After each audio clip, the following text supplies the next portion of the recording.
Oke, kita bahas ini. Indonesia lagi ngebut bikin proyek-proyek besar di Papua. Yuk, kita lihat lebih dalam. Jadi, apa sih artinya semua ini buat masyarakat di sana? Ayo kita bedah strateginya.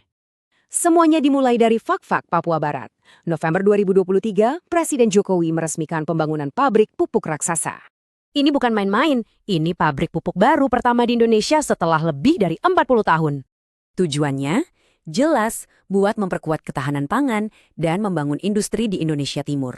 Nah, sekarang kita bicara skalanya. Kapasitas produksi pabrik ini gede banget. Bayangin deh, pabrik ini bisa menghasilkan lebih dari 1 juta ton pupuk urea tiap tahun.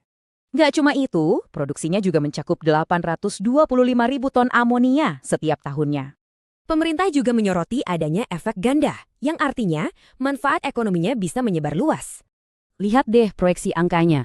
Dampak finansialnya diperkirakan sangat besar, baik di tingkat lokal maupun nasional. Soal lapangan kerja juga menjanjikan loh, apalagi pas masa konstruksinya. Tapi tunggu, strateginya bukan cuma soal industri raksasa. Kita geser ke Manokwari.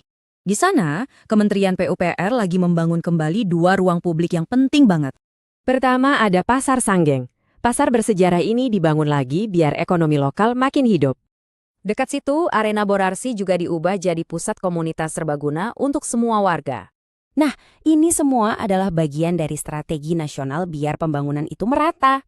Tujuannya jelas, meningkatkan kesejahteraan masyarakat Papua, membuka lapangan kerja, dan menaikkan pendapatan daerah.